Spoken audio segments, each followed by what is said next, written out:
কাউন্সিলরের টাকা ফেরত অগ্নিদগ্ধের পরিবারের। দমদমের বেদিয়াপাড়ায় পুড়িয়ে মারার চেষ্টা, ধামাচাপা দিতেই টাকা দেওয়ার অভিযোগ।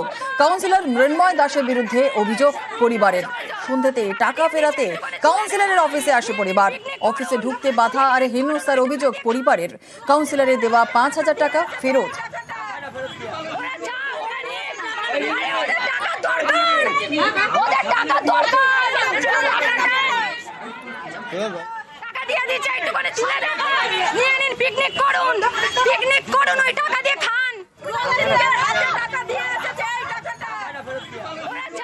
ওপর মহলের আদেশে দলবল নিয়ে এক পান পেশেন্টের ঘরে ১০-১২ জন ঢুকে গেছে।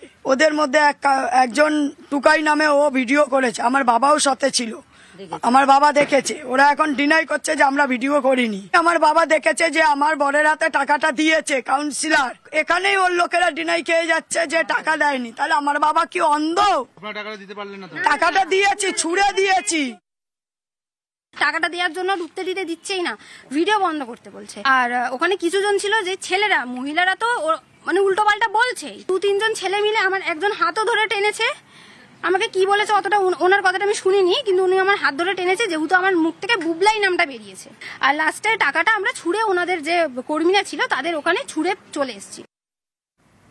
বেদিয়াপাড়ার ঘটনায় ক্ষুব্ধ তৃণমূল। বিষয় নিয়ে রিপোর্ট চেয়েছে শীর্ষ নেতৃত্ব। জখম ব্যক্তির খোঁজ খবর নিয়েছেন ব্রাত্য বসু। অগ্নিদগ্ধ ব্যক্তির দ্রুত আরোগ্য কামনা। যিনি আরজিগড় হাসপাতালে ভর্তি আছেন তার যত দ্রুত আরোগ্য কামনা করি, তাড়াতাড়ি সুস্থ হয়ে সে বাড়ি ফিরুক। প্রশাসনের কাজ করছে এবং আমার বিশ্বাস দলও সম্পূর্ণ বিষয়টার দিকে নজরে রেখেছে। দল সঠিক সময়ে উপযুক্ত ব্যবস্থা নেবে যদি কোনো কেউ দলের চোখে দোষী হয়।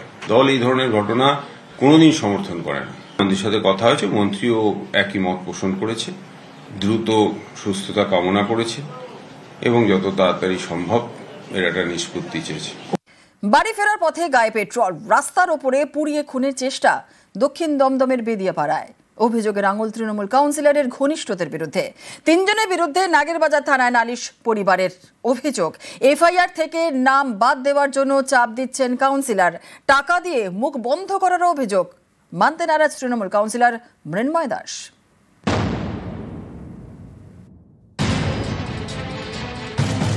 বাড়ির সামনে গায়ে পেট্রোল ঢেলে আগুন, পুড়িয়ে খুনের চেষ্টা। দক্ষিণ দমদমে চাঞ্চল্যকর অভিযোগ। দক্ষিণ দমদমের বেদিয়াপাড়া, এখানকার তারকনাথ কলোনিতে থাকেন রঞ্জিত কর্মকার, পেশায় দিনমজুর। বাড়ির সামনেই তাকে পুড়িয়ে খুনের চেষ্টা করা হয় বলে অভিযোগ। বুধবার রাতে বাড়ি ফিরছিলেন বছর 40-এর রঞ্জিত কর্মকার। সেই সময় পাড়ার কয়েকজনের সঙ্গে পুরনো বিবাদ নিয়ে বচসা বাঁধে। বচসা থামিয়ে বাড়ির দিকে রওনা হন রঞ্জিত। অভিযোগ, তখন তার পিঠে পেট্রোল ঢেলে দেয় স্থানীয় 3 যুবক। তারপরে গায়ে আগুন ধরিয়ে দেওয়া হয়। সুমন বন্দ্যোপাধ্যায়, সুশান্ত এবং সাগর নামের 3 যুবকের বিরুদ্ধে অভিযোগ। রঞ্জিতের পরিবারের দাবি, এই 3 জনই স্থানীয় তৃণমূল কাউন্সিলর মৃন্ময় দাসের ঘনিষ্ঠ। এলাকায় তৃণমূল কর্মী বলে পরিচিত। বিভৎসভাবে পুড়ে গেছে, পেট্রোল ঢেলেছে, এবার পেছন দিয়ে ঢেলেছে। এবার বলছে ইয়ার্কির মাধ্যমে সামনে পুড়বে, পেছনে পুড়বে কি করে? তাহলে এরকম আগুন ধরিয়ে দিয়েছে ওরা। সুমন ব্যানার্জি, সুশান্ত দাস আর সাগর, এরা একসাথে সব পুজো করেছে। সব ভাসান দিয়ে ফেরার পথে বাইকের তেল শেষ হয়ে গেছে। এক বাইক থেকে আরেক বাইকে তেল ভরতে গিয়ে সবাই মদ্যপ অবস্থায় ছিল। তারপর ওই ছিটে গিয়ে তার পিঠে পেট্রোল হলে একটুখানি সিগারেটের ধোয়াতেই পেট্রোল লেগে যায়, তার পিঠটা পুড়ে গেছে। এটা অ্যাক্সিডেন্টলি ঘটে গেছে। কলোনির ছেলেরা সাধারণত সবাই তৃণমূলের ছত্র ছায় থাকে বা তৃণমূল সংগঠন করে। এই নিয়ে রাজনৈতিক রং কিছুজন লাগাবার চেষ্টা হচ্ছে। এখানে কোনো লাভ হবে না, এখানে কোনো রাজনৈতিক রং নেই। সুমন, সুশান্ত এবং সাগর, এই 3 জনের নামে নাগেরবাজার থানায় অভিযোগ জানানো হয়। পরিবারের দাবি, অভিযোগপত্র থেকে সুমন বন্দ্যোপাধ্যায়ের নাম বাদ দেওয়ার জন্য বারবার চাপ দেওয়া হচ্ছে। কাউন্সিলর গেছে, ভিজিটিং হওয়ার পরে গেছে, ওনাকে ঢুকতে দিচ্ছিল না। উনি সুপারকে ফোন করে তারপরে ঢুকে রেকর্ড করেছে। আমার জায়মু এখানে বলে গেছে 3 জন আমাকে এরকম পেট্রোল ধরে পুড়িয়ে দিয়েছে। ওখানে গিয়ে আবার বলছে না 2 জন করেছে। তাহলে এটা চাপ দিয়েছে আমার জায়মুকে নিশ্চয়। সুমন ব্যানার্জির নাম বাদ দিয়েছে। কাউন্সিলর তো আমাদের বাড়িও আসেনি, কোনো জিজ্ঞাসা করেনি। উনি উল্টে গুন্ডা চুন্ডা নিয়ে এসে ঠেট দিচ্ছে। টাকা দিয়ে কি উনি মুখ বন্ধ করতে? টাকা দিয়েছে? ওই হসপিটালের বেডেই। পরিবারের লোকটা হুমকি দিয়ে আসতে পারছে, কিন্তু যার স্বামী রয়েছে তার সাথে একবারও কোনো কথা নেই। কত টাকা দিয়েছে? 5,000 টাকা দিয়ে এসছে। এটা সম্পূর্ণ মিথ্যে। কারণ হচ্ছে এখানে আমি আমার প্রতিবেশী কেউ যে কোনো অসুস্থতায় আমি হসপিটালে যাই, তার শ্বশুর আমার সাথে ছিল, সে কার্ড দিয়ে আমাকে নিয়ে গেছে। বেদিয়াপাড়ার বাসিন্দা কৃষ্ণ সাউ এলাকায় ইলেকট্রনিক্স জিনিসের দোকান আছে। একসময় তৃণমূল করতেন। বছর দুয়েক আগে তাকেও স্থানীয় কাউন্সিলর এবং তার অনুগামীরা মারধর করেন বলে অভিযোগ।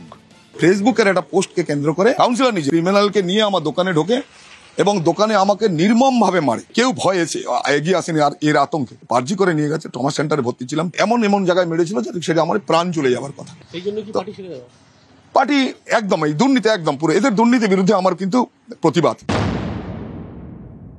এটা সম্পূর্ণ মিথ্যে কথা। একটা টিভি সারানো নিয়ে গন্ডগোল হয়েছে, পুলিশ এই বিষয়ে তদন্ত করে তার রিপোর্ট দিয়েছে, কেস চলছে।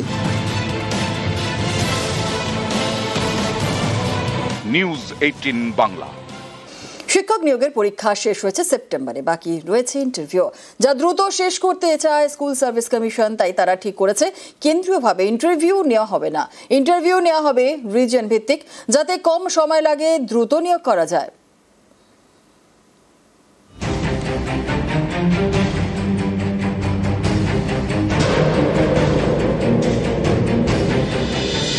2016 সালের এসএসসির প্যানেল গত এপ্রিলে গোটা প্যানেলটাই বাতিল করে সুপ্রিম কোর্ট। শীর্ষ আদালতের নির্দেশে নতুন করে শিক্ষক নিয়োগের পরীক্ষা নিয়েছে স্কুল সার্ভিস কমিশন। 9, 10 এবং 11, 12 এই নিয়োগ প্রক্রিয়া তারা দ্রুত শেষ করতে চায়। তাই কমিশন ঠিক করেছে পরীক্ষায় যারা পাশ করেছেন তাদের ইন্টারভিউ এবার কেন্দ্রীয়ভাবে নেওয়া হবে না, ইন্টারভিউ হবে রিজিয়ন ভিত্তিক। স্কুল সার্ভিস কমিশনের 5টি রিজিয়ন রয়েছে, প্রতিটি রিজিয়নে ইন্টারভিউ নেওয়া হবে যাতে কম সময় লাগে, দ্রুত নিয়োগ করা যায়। আগামী মাসের শুরুতেই পরীক্ষার উত্তরপত্র ওয়েবসাইটে আপলোড করবে এসএসসি। জানা গিয়েছে প্রথমে 11, 12 শিক্ষক নিয়োগের ইন্টারভিউ হবে। এই ইন্টারভিউ প্রক্রিয়া 15 দিনের মধ্যে শেষ করতে চায় এসএসসি। এরপরে শুরু হবে 9, 10 শিক্ষক নিয়োগের ইন্টারভিউ। সব ইন্টারভিউই হবে রিজিয়ন ভিত্তিক। গত 3রা এপ্রিল এসএসসির পুরো প্যানেল বাতিল করে দেয় সুপ্রিম কোর্ট। চাকরি চায় প্রায় 26,000 শিক্ষক অশিক্ষক কর্মীর। তাদের মধ্যে কে যোগ্য, কে বেআইনিভাবে চাকরি পেয়েছেন, এ নিয়ে নানা প্রশ্ন ওঠে। এরই মধ্যে শীর্ষ আদালতের নির্দেশে নতুন করে নিয়োগ বিজ্ঞপ্তি জারি করে এসএসসি। গত 7 এবং 14 নভেম্বর শিক্ষক নিয়োগের পরীক্ষা হয়, বাকি রয়েছে ইন্টারভিউ। এবছরের ডিসেম্বরের মধ্যে নিয়োগ প্রক্রিয়া শেষ করতে চায় স্কুল সার্ভিস কমিশন, যাতে দ্রুত শিক্ষক নিয়োগ করা যায়। সোমরাজ বন্দ্যোপাধ্যায়, নিউজ 18 বাংলা।